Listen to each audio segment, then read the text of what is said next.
August ತಿಂಗಳ ಮೀನರಾಶಿಯ ಭವಿಷ್ಯ. ಯಾರ್ಯಾರು ಮೀನರಾಶಿಯವರಿದ್ದೀರೋ ನಿಮ್ಮೆಲ್ಲರಿಗೂ ಒಂದು ಅದ್ಭುತವಾದ ಮಾಸ ಅಂತಾನೆ ಹೇಳ್ಬೋದು. ಒತ್ತಡಗಳು ಜಾಸ್ತಿ ಇರುತ್ತೆ, ಆದ್ರೆ ಆ ಒತ್ತಡಗಳ ನಡುವೆ ಕೂಡ ನಿಮ್ಮ ಸಾಧನೆಯನ್ನ ನೀವು ಮಾಡೇ ಮಾಡ್ತೀರಾ. ಯಾವುದೇ ಕೆಲಸ ಕಾರ್ಯಗಳನ್ನು ಮಾಡಬೇಕಾದ್ರೂ ಕೂಡ ನಿಮ್ಮ ನೆಚ್ಚಿನ ಭಗವಂತನನ್ನ ಆರಾಧನೆ ಮಾಡಿ 2 ನಿಮಿಷ, ತದನಂತರ ಕೆಲಸ ಕಾರ್ಯಗಳಲ್ಲಿ ಮುಂದುವರೆದ್ರೆ ಖಂಡಿತವಾಗ್ಲೂ ನಿಮ್ಗೆ ಯಶಸ್ಸು ಸಿಗುತ್ತೆ. ಇನ್ನ ವಿದ್ಯಾರ್ಥಿಗಳ ವಿಚಾರಕ್ಕೆ ಬಂದಾಗ ವಿದ್ಯಾರ್ಥಿಗಳಿಗೆ ಏಕಾಗ್ರತೆ ತುಂಬಾ ಅವಶ್ಯಕತೆ ಇರುತ್ತೆ. ಬುದ್ಧಿವಂತಿಕೆ ಏನೋ ಈ ಒಂದು ಮಾಸದಲ್ಲಿ ಅದ್ಭುತವಾಗಿದೆ. ಬುಧನ ಅನುಗ್ರಹ ನಿಮ್ಗೆ ತುಂಬಾ ಚೆನ್ನಾಗಿದೆ. ಆದ್ರಿಂದ ಯಾವುದೇ ಒಂದು ಕ್ಷೇತ್ರದಲ್ಲಿ ನೀವು ಮುನ್ನಡೆಯನ್ನ ಸಾಧಿಸಬೇಕು ಅಂದ್ರೆ ವಿದ್ಯಾರ್ಥಿಗಳು ಏಕಾಗ್ರತೆಯಿಂದ ಮಾಡಿ ಖಂಡಿತವಾಗ್ಲೂ ಒಳ್ಳೆ ರಿಸಲ್ಟ್ ಸಿಗುತ್ತೆ.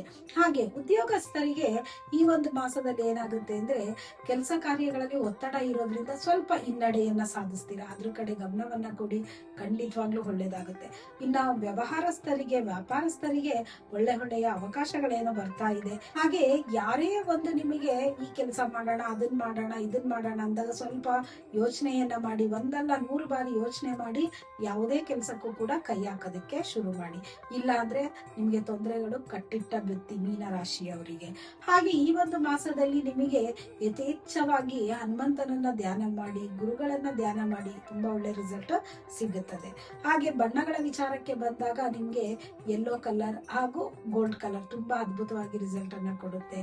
ಹಾಗೆ ಸಂಖ್ಯೆಗಳ ವಿಚಾರಕ್ಕೆ ಬಂದಾಗ 3, 4, 8, 9 ತುಂಬಾ ಚೆನ್ನಾಗಿ ರಿಸಲ್ಟ್ ಸಿಗುತ್ತೆ. ಖಂಡಿತವಾಗ್ಲೂ ಈ ಸಂಖ್ಯೆಗಳನ್ನ ಯೂಸ್ ಮಾಡಿ. ಇನ್ನ ನೀವು ಈ ಒಂದು ಮಾಸದಲ್ಲಿ ಸಾಧ್ಯವಾದರೆ ಪುಣ್ಯಕ್ಷೇತ್ರಗಳಿಗೆ ಭೇಟಿ ನೀಡಿ. ಹಾಗೆ ಸಂಸಾರದಲ್ಲೂ ಕೂಡ ಈ ಒಂದು ಮಾಸದಲ್ಲಿ ಅನ್ಯೋನ್ಯತೆಯೋ ಇರುತ್ತದೆ.